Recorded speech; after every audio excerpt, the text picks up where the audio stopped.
Hello students, welcome again. आज हम discuss करेंगे phase diagram of sulphur system.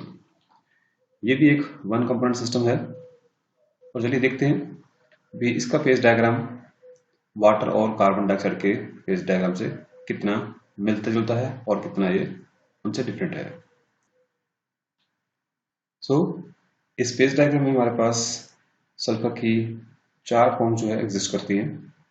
One is the monoclinic sulphur, second is the rhombic sulphur. ये दोनों form जो है ये सॉलिड फॉर्म्स हैं। Third one is the liquid sulphur and the sulphur vapour. ये जो दो क्रिस्टलाइन फॉर्म्स हैं मोनोक्लिनिक सल्फर और रॉम्बिक सल्फर, ये आपस में इक्विलिब्रियम में एग्जिस्ट करती हैं एक टेम्परेचर पे जो कि 95.6 डिग्री सेल्सियस है और इस टेम्परेचर को हम बोलते हैं transition temperature. Below this temperature, the rhombic sulfur is stable. However, the monoclinic sulfur is stable above this temperature. Okay, and at 120 degrees Celsius, the monoclinic sulfur it melts into the liquid sulfur. So we have this type of equilibrium between the three phases. और एक बात यहाँ पे note करने वाली है कि ये जो चार फॉर्म्स हैं, इसके चार फेजेस जो हैं, ये आपस में कोएग्जिस्ट नहीं करते हैं, किसी भी पॉइंट पे कोएग्जिस्ट नहीं करते हैं। अगर हम कोशिश करें थ्रू फेज रूल निकालने की कि अगर ये चार फेजेस जो है कोएग्जिस्ट करे तो कितने डिग्री फ्रीडम्स होंगे। So now we have one component that is sulphur and if you consider we have four phases then the degree of freedom it will comes out to be -1 और negative value तो degree freedoms की possible ही नहीं है। So we can take if degree freedom जो हमारे पास minimum से minimum है वो होता है 0। अगर हम डिग्री फ्रीडम को 0 मान के चले और कंपोनेंट हमारे पास एक ही है, then we can calculate the number of phases comes out to be 3.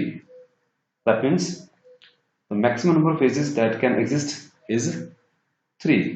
However, the actual number of phases which can exist in equilibrium that depends upon the condition of temperature and pressure. इस पूरे phase diagram में हमारे पास 6 equilibrium curve हैं। One is AB, BC, CD, BE, CE and EG। इसके अलावा हमारे पास इसमें 4 metastable equilibrium curves भी हैं। कौन कौन से हैं वो? एक तो BO, दूसरा BF, third one is the CO and the fourth is the EO। ये 6 इक्विलिब्रियम कर्व जो है ये इस पूरे फेज डायग्राम को 4 एरियाज में डिवाइड करते हैं। कौन कौन से हैं वो areas? First one is the area below ABCD, that means this one. Okay, second is the GECD, okay, on this side, and third one is the area GEBA, that means above or you can say on the left of GEBA, and one area is this one, the area enclosed by ECB. Okay, so this is a fourth area. Apart from this we have triple points. So in this phase diagram we have 4 triple points. One is at point B, second is at point C, third is at point E, and we have one metastable point that is point O. So first we have the curve AB, which is known as the sublimation curve of the rhombic sulfur, that is this curve. We can see that above this curve we have the solid rhombic sulfur and below this curve we have vapor sulfur. So we can say that along this line the rhombic sulfur and the sulfur vapor, they are in equilibrium. And what it is representing? It shows that the variation of vapor pressure of rhombic sulfur with temperature.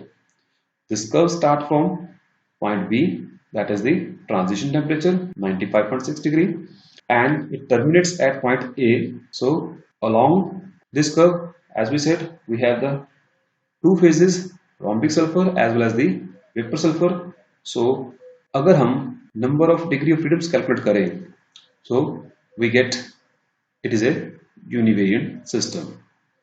Okay. Next we have the curve BC, which is known as the sublimation curve of the monoclinic sulfur.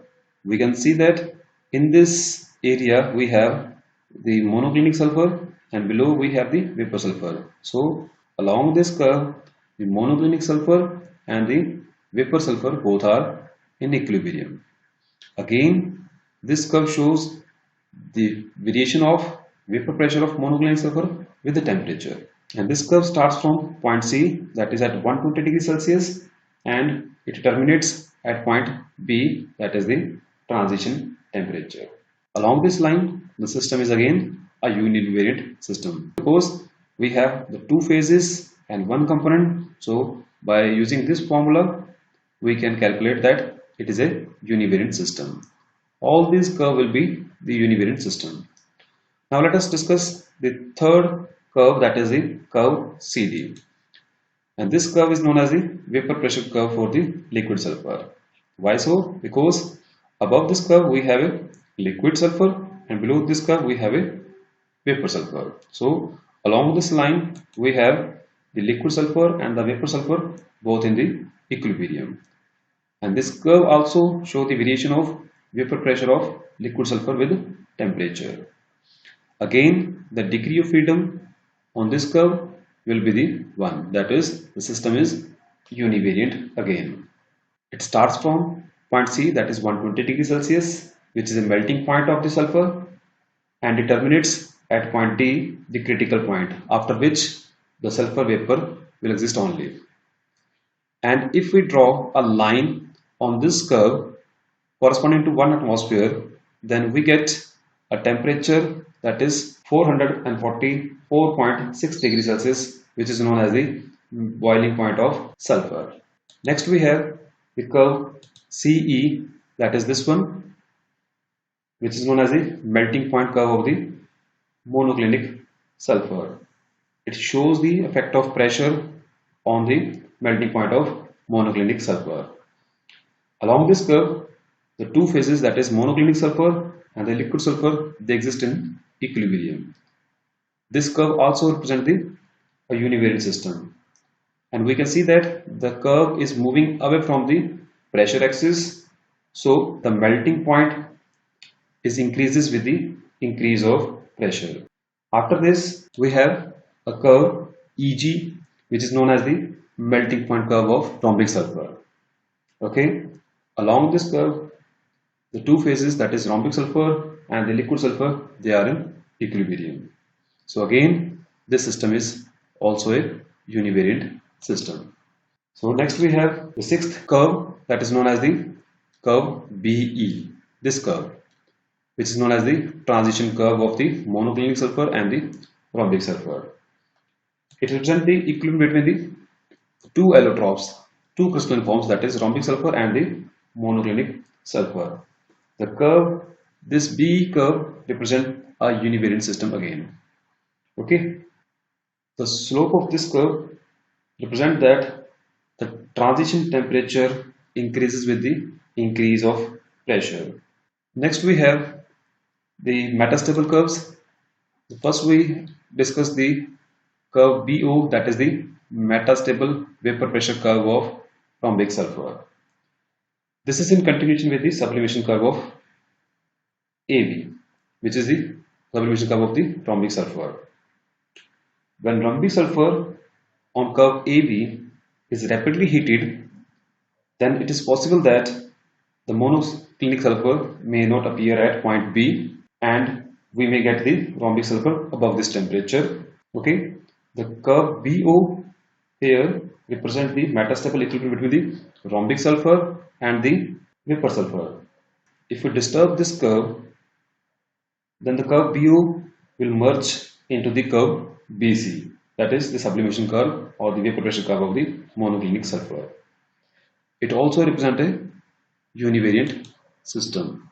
Next we have the curve BF, which is known as the metastable vapor pressure curve of monoclinic sulfur. This is the curve BF. So this curve is in continuation of the sublimation curve of monoclinic sulfur. If monoclinic sulfur is rapidly cooled, then rhombic sulfur may not appear at point B, that is the transition temperature, and we may get the supercooled monoclinic sulfur. The curve BF represents a metastable equilibrium between the monoclinic sulfur and the sulfur vapors. It is also a univariant system, that is, we have only 1 degree of freedom along this curve. Next we have a third metastable equilibrium curve, that is the curve CO. Okay, on supercooling the sulfur liquid, the curve CO is obtained, and it represents the metastable equilibrium between the supercooled liquid sulfur and the vapor sulfur. It meets the metastable vapor pressure of the curve of rhombic sulfur at this point, that is the point O. Okay, so next we have the last metastable curve, that is the curve EO, which is the metastable melting point of rhombic sulfur. This is the curve EO. Here, the two metastable phases, the rhombic sulfur and the liquid sulfur, they are in equilibrium along this curve. The curve EO again slopes away from the pressure axis, which shows that the melting point of rhombic sulfur is increased with the increasing of pressure. And this system is again a univariant system, and if the liquid sulfur is cooled rapidly at pressure higher than 1290 atmosphere, then we can get a solid rhombic sulfur without the formation of the monoclinic sulfur. The curve ends at point E, where the metastable rhombic sulfur disappears. Apart from these curves, as we said, we have the 4 areas, that is the below ABCD, that is this one, area right of the GECD, that is this one, and area left of GEBA, and lastly the area which is enclosed by the EBC. Okay, as we can see that the below this curve, that is ABCD, or we can say the area ABCD, it includes the vapor sulfur, and on the right side of the GECD we have a liquid sulfur, and on the left side we have the rhombic sulfur, and the area enclosed by the curve EBC we have the monoclinic sulfur. And all these areas shows the condition of pressure and temperature at which a single phase rhombic sulfur, monoclinic sulfur, liquid sulfur, or the vapor sulfur are present. And again, as there is only one phase is present in these areas, so it represents a bivariant system which has 2 degrees of freedom. Next we have the triple points. So first I am going to discuss the triple point B. At this point, the curve AB, BC and BE meet. At point B, the 3 phases are in equilibrium, which are the rhombic sulfur, the monoclinic sulfur, and the vapor sulfur. At this point, if the temperature or pressure is changed, one of the phases will disappear. Okay, so there are 3 phases present at this point, so thus it represents a non-variant system. So the degree of freedoms are 0 here. Next we have the triple point C. At this point, the curve BC, CD and EC meet. The 3 phases, the monoclinic sulfur, liquid sulfur and the vapor sulfur, they coexist in equilibrium at this point. As the 3 phases are present, the point C represents again a non-variant system, which is also indicated by the phase rule. In this phase diagram, the temperature corresponding to point C, which is 120 degrees Celsius, is known as the melting point of monoclinic sulfur. Next we have the third triple point, that is the point E. This is a melting point of the three curves. Which one? The curve CE, the curve BE, and the curve EG. Here, the three phases, that is the rhombic sulfur, monoclinic sulfur, and the liquid sulfur, they are in equilibrium at this point. Again, here, as the three phases are coexisting in equilibrium, so this point will also be a non-variant system. And if one of the variable, that is temperature or pressure, is changed at this point, the one of the phase will disappear. So the system has 0 degree of freedom. And lastly, we have a metastable triple point, that is the point O. And this point can be reached when the rhombic sulfur is rapidly heated. At this point, the three metastable phases, the rhombic sulfur, monoclinic sulfur, and the vapor sulfur, they are in equilibrium at a temperature of 114 degrees Celsius and 0.025 millimeter pressure of sulfur vapors. It represents the melting point of rhombic sulfur under metastable conditions. Since on changing any of the variable like temperature or pressure, one of the phase will disappear at this point. So thus we can say this point does not have any degree of freedom, or the system here is a non-variant system.